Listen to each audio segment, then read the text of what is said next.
Hello everyone and welcome to my channel. Today, I'm Mindy by the way. Today I have a special video for you because we are 3,000 subscribers and I wanted to celebrate it by making a Q&A.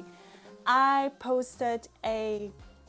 made a post the past week asking you for questions, but then I remembered that maybe 3-4 months ago I posted two things, one for INTJ and one for ENFP, two posts, where I asked you to put your questions. So those questions for ENFPs I have never used for another video, so I'm going to use it today, plus some of the new questions you put this week on the community tab.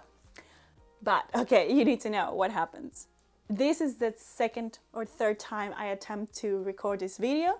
I have made one full video, 30 minutes, but I didn't have a sound on because, well, I did, but my battery ran out. So I am trying to record again and I hope this time will work. All right, by the way, the change of scenery. I am in England in Wiltshire. Yes, I said it right. Thank you, Joe.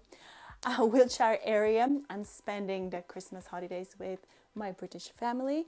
And I have today Joe here next to me. Hi. She doesn't want me to say much about her, but she's just there in a corner. Trapped here. You're trapped. I can't get out. She's filming. Oh yeah, so if you are from this area, I would really love to hear. Put it in the comments below, if you're watching from England, of course. And now we're going to start. Oh no, wait. Before we start, okay, this celebration video, I can also use to give a little update on what's coming up and what's happening with my channel. Just briefly, I haven't posted a video during the last month or 4 weeks, 3 weeks or something like that. And that's not because I have quit on YouTube, absolutely not. So rest assured, I'm not going anywhere. And it's exactly because I am invested on YouTube that I'm taking more time before releasing the next video. I called this video, upcoming video, a short film, even though I don't know what it is exactly. Joe says that it's a short cinematographic moment. A cinematographic moment.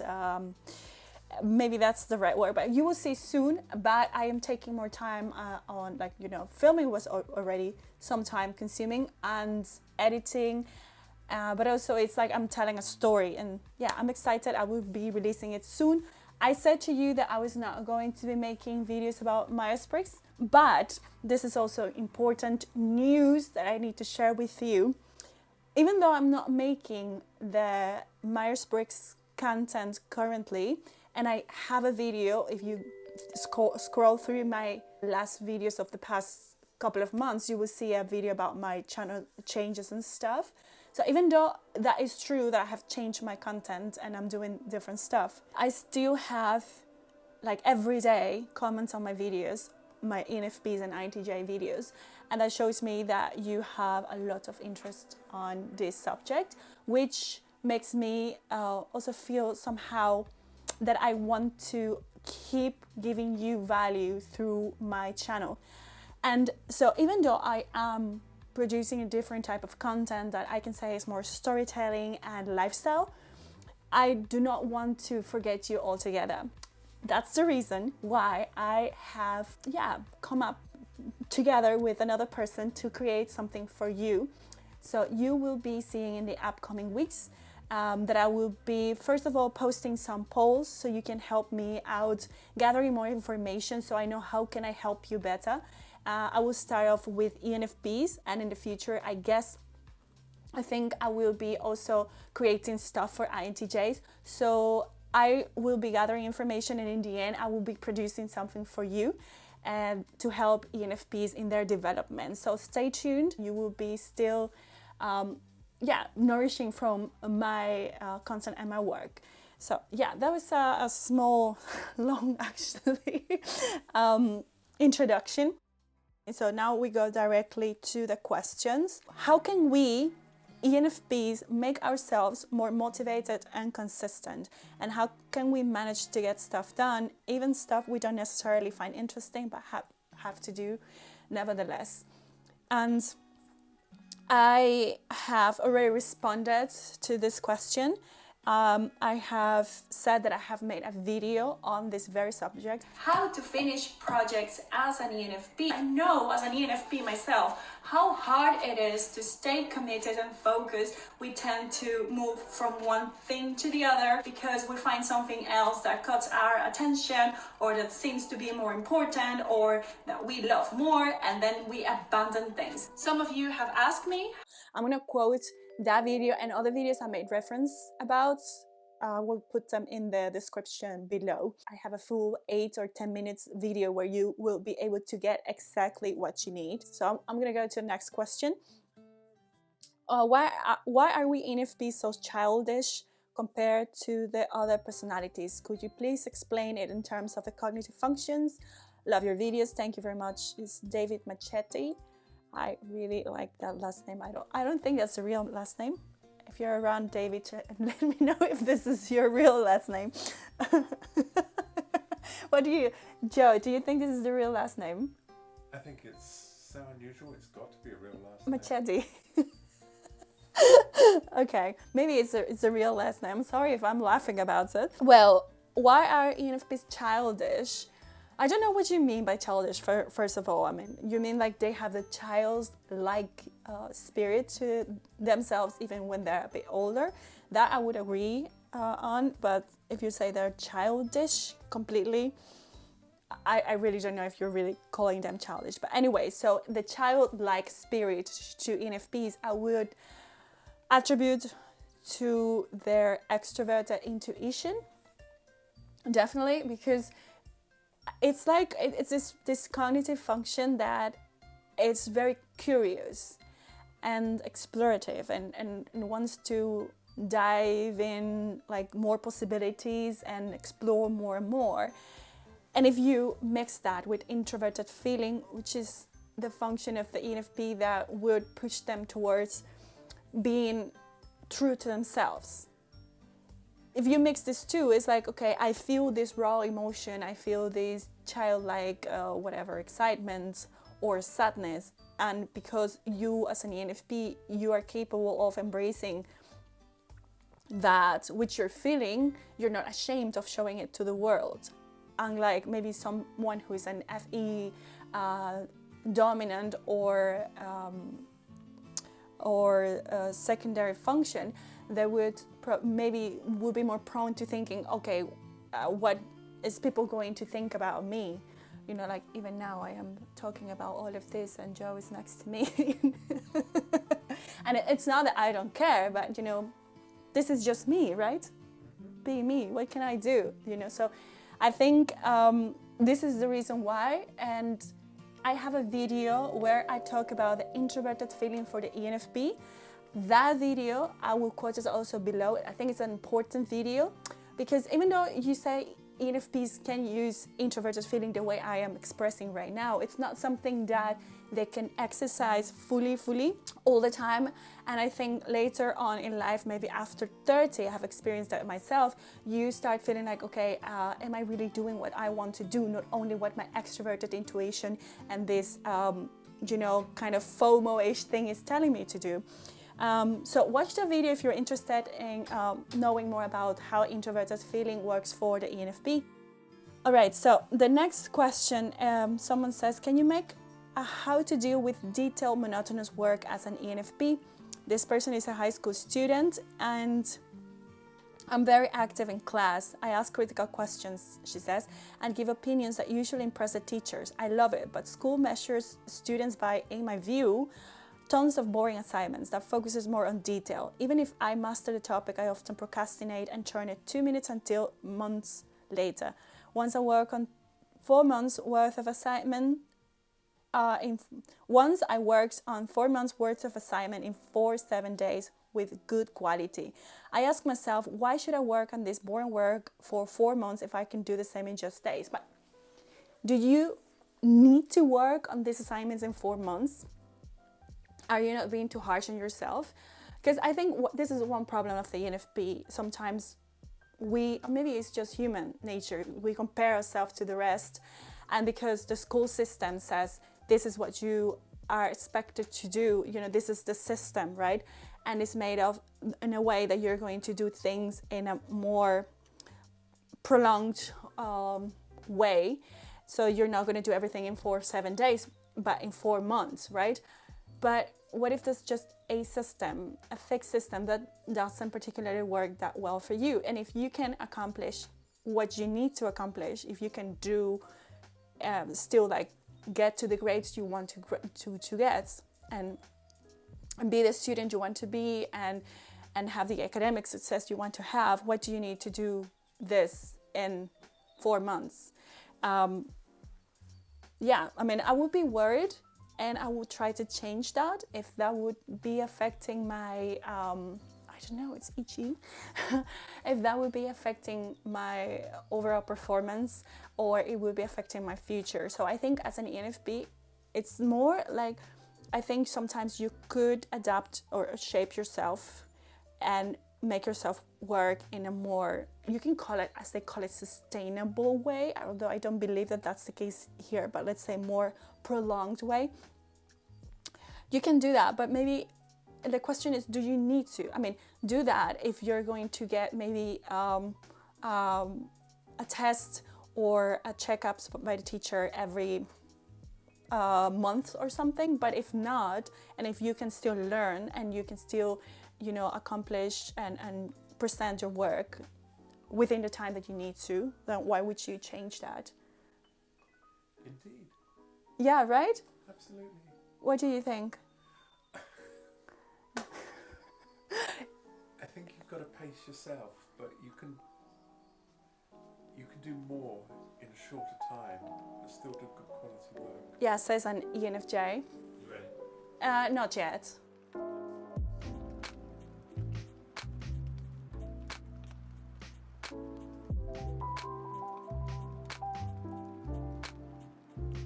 How do ENFPs develop their TE throughout their life? Since it's their tertiary, it will seem an abnormal function to use when they're used to judging the world through their value-feeling lens rather than the cold logical factual analysis, which is known by me so far, says he, to emerge when there is a stressful environment or situation which will force the ENFP out of FI and into an ETE loop, depleting their inner brightness and vivacity.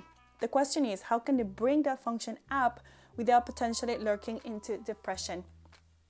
Well, I can speak for myself, and I think the questions to this Q&A will be based, of course, mostly on, you know, it's me and my opinion. So take everything I say with a pinch of salt, because I'm not the owner of a truth. I do believe that it is possible to use TE without lurking into depression, and I think to some extent, me, myself, I do it, but I would agree so that it's not for me something that I can do long term. So for instance, I would choose based on logic. Let's say sometimes when I need to finish up a project and I don't feel like doing, you know, all of the continuous work that it requires within, I don't know, a month, 2 months, 3 months. And let's not just go so far away. I can share directly what my experience is now working on this short film I call that I haven't released yet. It is lots of work, but it takes a lot of effort for me, because the initial phase, you know, the having the idea, the go out and filming is so, for me, amazing. It's just like, it makes me feel excited. But after it's finished and done, and I downloaded all of the clips, which was a lot of footage, then I need to do the real, like, detailed work that I enjoyed less. It's not that I do like editing, you know, but the repetition of having to show up an amount of hours and an amount of time continuously in order to complete it, I struggle with that. And so that's also why it's taking me long to do, because I struggle, plus I'm trying to figure things out, but I'm struggling, you know. But I tell myself, like, this is a part of the process, so maybe this can help you. You do something logical because that's what you need to do, because it's a part of the process of the thing you want to do. So you want to make a short film, but it includes this. So therefore, I want to do this. I don't feel like doing it, but it is a part of what I want, therefore I want to do it as well. Even though I don't feel it, that's what I have to do. It becomes into I want to do it, you know? And so I think when you put it into like things, you twist it that way. So you start doing things because you know that's the right thing to do, not because you really want it. But at the same time, I know that it's not something sustainable. Like I know that for me it would be harder to do this for a 5-year project, for instance. So that's why I choose to do these small projects that will require for me an amount of weeks or days, so I am done. And maybe in the future, when I have learned more or I have endured more, maybe one day I would have unlocked my capacity to stay engaged or to do the logical steps, the logical decisions for maybe 5 years period or something like that. Another suggestion is to break down a long-term project into small milestones and those milestones into weekly goals, so in the end you work continuously on short-term projects even though you're working on a big project. So I hope it helped. That's a question of Giovanni M. Next one is by Eli Plosky. How is it with very low SI, introverted sensing, and SE, 4th slot and 8th slot, that ENFPs are usually very well dressed and put together? And this question I have thought actually for a while before I came here, because he reached out to me and asked me this question. I went to think about it. And I don't know, I'm not a fashionista and I am not like, you know, a fashion blogger or anything. I don't think I'm perfect or anything, but my decisions I make not based on introverted sensing or extroverted sensing, is rather an extroverted intuition. That's where I think all of this comes from. I think it's more like we subconsciously many times, because I think mine is also subconscious, we would pick up stuff, let's say pieces of clothes or shoes or makeup, not realizing that we're actually doing something harmonious. And sometimes when I go shopping or or I'm at a friend's house and I do exchange clothes with friends and stuff, I can clearly see how this piece would blend in within my closet and the other stuff I have. And when I look at makeup as well, I would think, oh, I can mix up this with that. So I think it comes more from extroverted intuition. It's like exploring in my mind the possibilities of, you know, how something would look. It's not really introverted sensing in my opinion. It's more like extroverted intuition. And I also believe this because one of my best friends growing up, she's an ESTJ. And I remember we went to these shops to buy stuff, and I remember she saying, oh, look at this dress, it's so ugly. And I said, but why is that ugly? And she went, because I don't like it. And I said, but would you imagine how would this dress look like if you would combine it with this shoes you have, with this Just look at the dress and picture it. How would you look with it, and how would you combine it with the stuff you have at home? And up to today, this friend of mine, she remembers this and she still uses it. So I do think it's extroverted intuition which actually creates this, and introverted feeling as well could be because we, like with the first questions, we are capable of embracing our uniqueness and our decisions that are sometimes not the most common ones. That's why you have many ENFPs that have pink hair, blue hair, and or they like to dress up like rainbows and stuff like that. Although I'm not into that. I love using the filters on Instagram that shows the colors in the hair and stuff. So yeah, that's what I think is the question, the answer to this question. My ex is an ENFP, and I tried to explain to him once that he wasn't as good as he thought at reading a room. That he is good at seeing the room and wanting to brighten it, but not seeing if a person doesn't want to be bothered. Do you know where this comes from? He truly believes every person wants to interact with his sparkle, even if it's intrusive. Maybe this is a singular observation and doesn't generally apply to other ENFPs. I do think that maybe it's a singularity, or that is more something that has to do with this person, you know? And I couldn't tell for myself if this is the case for me, or maybe I'm oblivious to the fact that I cannot read the room. if you know me, my channel, and what I do here, what I've done the past year or something, I have shared also videos about HSP, highly sensitive person. That's me, and I feel like I do feel the vibe of the room. So I don't know if this would apply to me, and I'm highly really sensitive to the energy and to smells and to like what's happening in the within the environment, and I can feel immediately if a person is having like this sort of bad vibe towards me or towards another person in the room. And so I do think that there are sometimes moments when people do not like me. Yeah, but I think that's not very often or common, because I hear from people like, okay, or friends of my friends, when they bring me, my friends that bring me for the first time to a new group, people would say, oh, I really liked her, bring her along and stuff like that. So that happens often, but I know I can feel when there is a change in the vibe and stuff like that. So I don't know if it's an ENFP thing, just to close this up. Okay, what does make an interaction with someone stand out as memorable? For me, because I'm gonna talk for myself, speak for myself, as an ENFP, it's memorable when I feel that there is like a real interaction, a real communication happening between two people.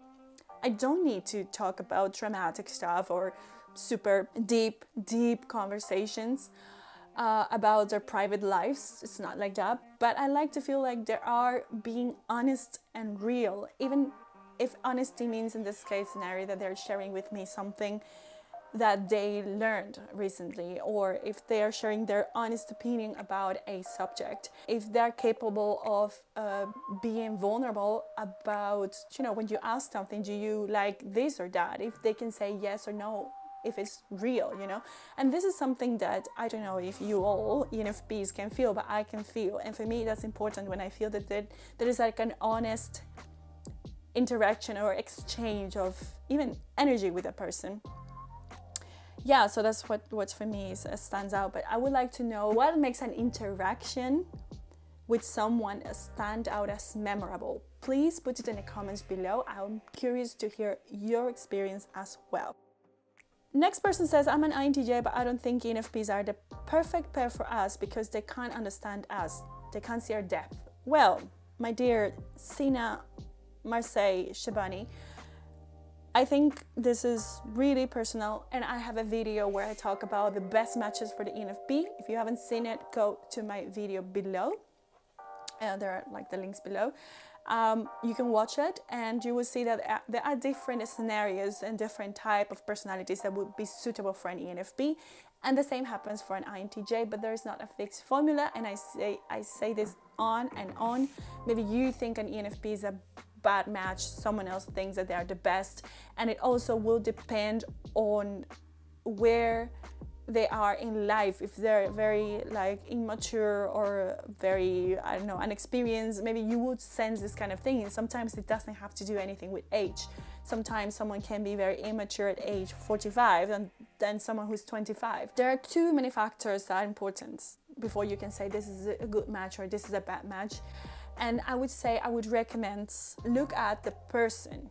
Don't look at the personality type. You're interacting with an individual. And that is something I also said in a video that I released lately with Eric Thor, where we discussed this. And we said, okay, personality types and tests and system can be dangerous because you label people and you don't see beyond. So you should be able to use it to your advantage to grow and to learn how to better understand the other person, but not to label people. So if you haven't watched the video, also watch it, would be quoted below. I'm gonna take just one more question, no, two more questions. How do you manage your finances? I'm not a financial advisor, and I don't think I can really like make a full-on answering and make a full video on finances either. But I have my own like rules, let's say, for finances. And the number one rule for me, and I would recommend to any ENFP, is don't use credit card or don't owe money that you don't really need to owe. So with this I mean, don't live out of your possibilities. Cut out of your life the expenses that are making you a slave or are making you in need of a credit card, of a credit. So that's something I would never recommend. And this is something that for me really stands out, because I know that most of you who watches my channel, I see you're from the US and Canada. And I think over there, you guys have a different sort of mindset, and you are more used to having credit cards, and you go out and you buy with a credit card. And you know, I'm not a financial expert, as I just said, but for me, it's just a no-no using money I don't have. It's just like a real no-no. So that's the second one. Don't use money you don't have. And that also includes like lending money or borrowing money. I always have this wrong. I don't know if it's lending money or, well, taking money from other people, you know, like getting money from your parents, or you're asking for loans, for instance. That's a word. Asking for a loan from your parents or from your friend, and then you end up having a lot of debts. You cannot sleep well. And why you do this? Because you want to live out of your possibilities. So that's something I do not recommend. Don't use money that you don't have, because I don't think you need all the time those stuff. For me, like, I would never think of I am gonna go out to a fancy restaurant or buy a new dress with a credit card with money I don't even have in my bank account. So these are two very crucial things I think I would recommend to anyone, is live under your possibilities. And if you cannot live under your possibilities, then make more money and start spending when you have more. Other than that, I don't have more of a financial advice. I wanted to pick out a question from the last batch, because I made a post last week. These were all questions that I never answered. And I would like to know if there were past failures or losses that you endured that made you a better person than you hoped. Says Tim Hill. Thanks, and keep inspiring. Thank you very much, Tim, for your question, and you always watching my channel and commenting. Thank you very much. Yeah, there has been more than once that I have had failures and losses, and for me it feels like life is full of those moments, but those are the moments that really make you, because when you are come out of that period, you're always wiser. You can always make better decisions. It's like you can go to a higher level in your life, whatever that means for you, because you have a knowledge you didn't have before. So therefore you can even interact with different people in different scenarios and go to different places with a different mindset because of the lessons you have had behind. And yeah, this is definitely for me as well. I even can tell you specifically that I had a very, very rough periods between 2014 and 15, like a year and a half, but it didn't really like ended then. I think it only ended after 4 years or something. Like I really felt like, okay, I am in another like psychological space or something like that. But there are always new things coming up, you know, and I'm a big believer on like everything that happens in your life is for a reason, and you are to learn from them. And that's the reason why I also go to therapy, and I procure to take everything as a lesson. Of course, it's not always easy. Of course, I always feel, I also feel broken sometimes, and I feel like there is no way out. And there has been moments when I have been depressed as well. And yeah, that is life, and we need to know that those are moments, and that those moments always pass, that nothing is really, stable. Everything is moving and transforming in life, even ourselves. Another question says ENFP versus INFP. I have a full-on video on that. I am so proud of that video because I believe that if you watch that video and you're doubting whether you're an INFP or an ENFP, you will definitely know by the end of that video which one of these two types you are, because I use the cognitive function and I really explain it super well. So go and watch that video after. You just need to go to my videos and search and write down INFP. Someone asked if I'm an ENFP A or T. I'm an ENFP A, but I have moments when I'm an ENFP T as well. So I don't know, nothing is fixed as well. All right, that's the end. I am going to move on because I need to go and eat dinner. It's 7 p.m. here. Tomorrow I will be flying back home. So yeah, more to look forward to. I will be, keep working on that video. I'm telling you guys I'm going to be releasing soon. And yeah, I'm very happy to have you all here. Thank you for watching. Remember to like and subscribe. Follow me on Instagram. I post daily updates over there. Well, most of the times. And yeah, bye.